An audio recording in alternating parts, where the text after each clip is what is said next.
Assalamualaikum warahmatullahi wabarakatuh. Perkenalkan, nama saya Siti Rukmana. Saya dari kelas 12 akuntansi 2 SMK Negeri 1 Keraksaan. Pada video kali ini saya akan presentasi tentang KD 3.1 mengenai berpikir kritis dan demokratis. Yang pertama yaitu tentang berpikir kritis. Apakah kalian tahu apa itu berpikir kritis? Nah, saya akan menjelaskan tentang berpikir kritis. Berpikir kritis adalah suatu sikap atau perilaku yang berdasarkan dengan fakta yang sah atau valid dan disertai dengan argumen atau pendapat yang akurat. Indikator cara berpikir kritis terdapat 5, yaitu 1. Harus berdasarkan data dan fakta yang benar. 2. Mengutamakan kepentingan bersama. 3. Sesuai dengan realita. 4. Bertanggung jawab. Dan 5. Adil.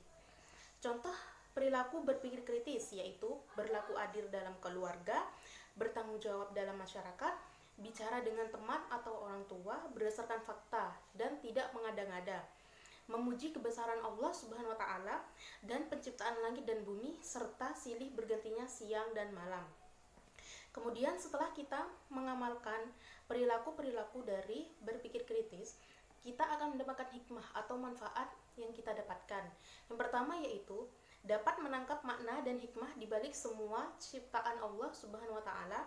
Kedua, dapat mengoptimalkan pemanfaatan alam untuk kepentingan umat manusia. Ketiga, dapat mengambil inspirasi dari semua ciptaan Allah Subhanahu wa taala dalam mengembangkan ipteks. Keempat, semakin bersyukur kepada Allah Subhanahu wa taala atas anugerah yang Ia berikan, baik dalam tubuh kita maupun di alam semesta. Yang kelima yaitu semakin bersemangat dalam mengumpulkan bekal untuk kehidupan di akhirat dengan meningkatkan amal soleh dan meninggalkan maksiat atau larangan Allah Subhanahu wa taala. Nah, tentang berpikir kritis ini tercantum dalam Quran surat Ali Imran ayat 190 sampai 191. Berikut bunyinya. A'udzu billahi minasyaitonir rajim. Bismillahirrahmanirrahim. Inna fi khalqis samawati wal ardi wa ikhtilafil laili wan nahar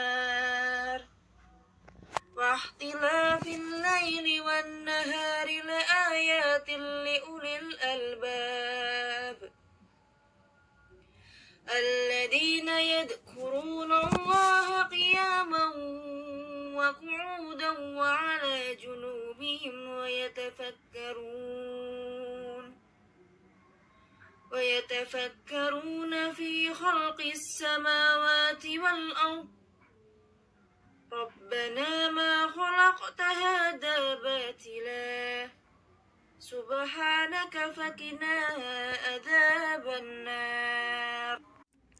Yang artinya, sesungguhnya dalam penciptaan langit dan bumi dan silih bergantinya malam dan siang terdapat tanda-tanda bagi orang-orang yang berakal, yaitu orang-orang yang mengingat Allah sambil berdiri atau duduk atau dalam keadaan berbaring, dan mereka memikirkan tentang penciptaan langit dan bumi, seraya berkata, "Ya Tuhan kami, tiadalah Engkau menciptakan ini dengan sia-sia, Maha Suci Engkau, maka peliharalah kami dari siksa neraka."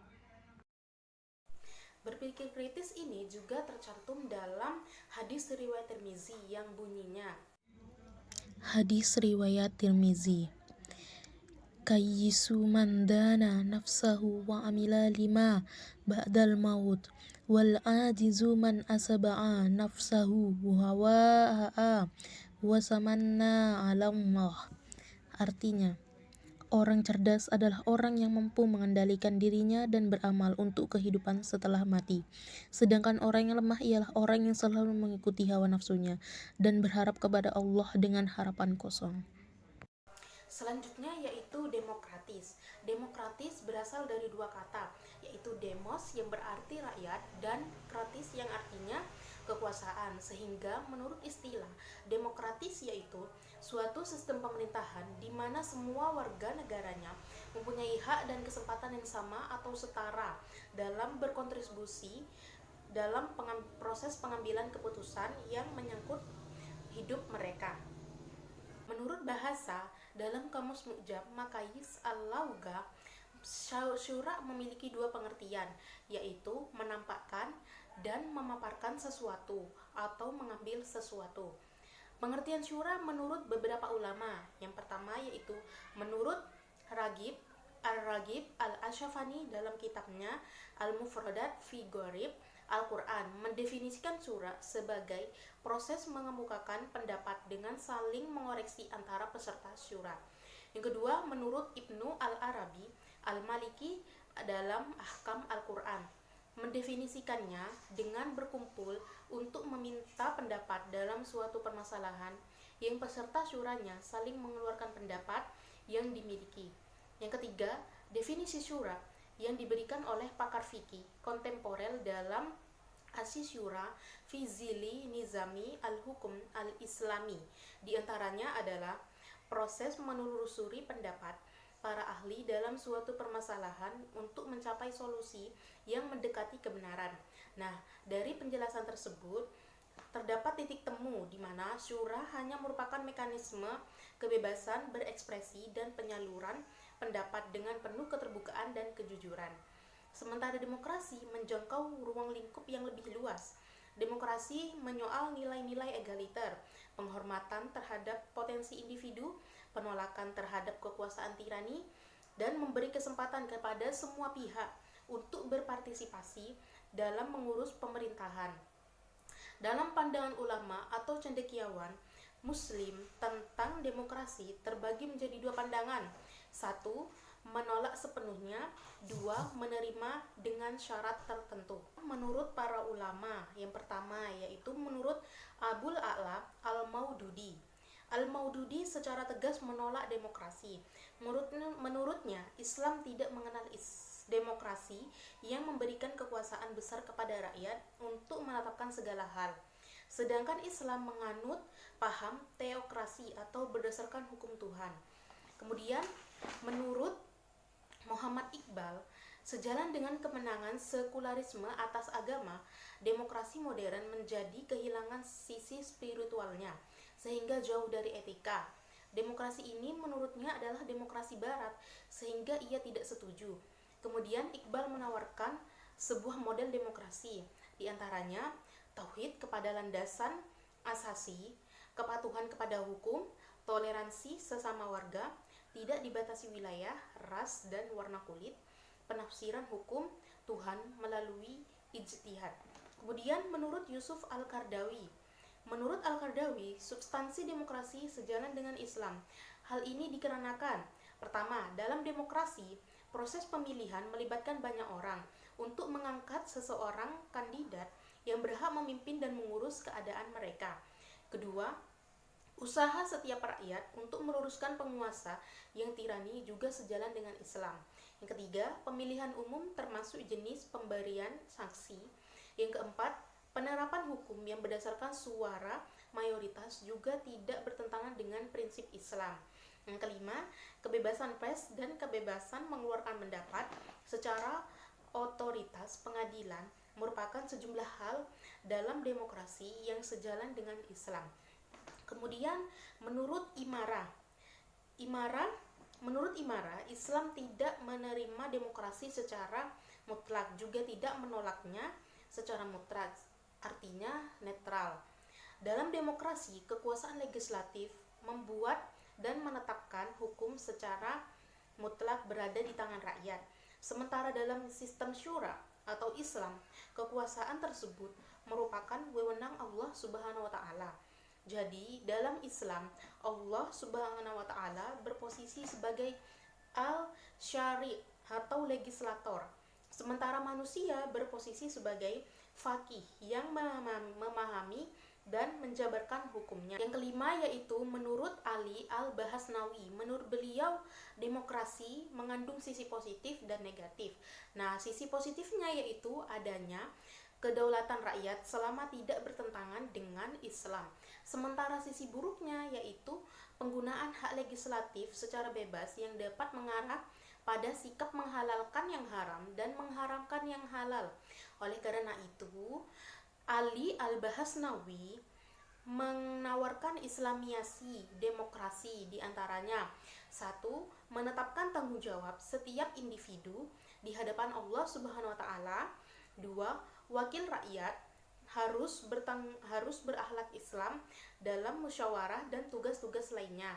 Ketiga, mayoritas bukan ukuran mutlak dalam kasus yang hukumnya tidak ditemukan dalam Al-Quran dan Sunnah. 4.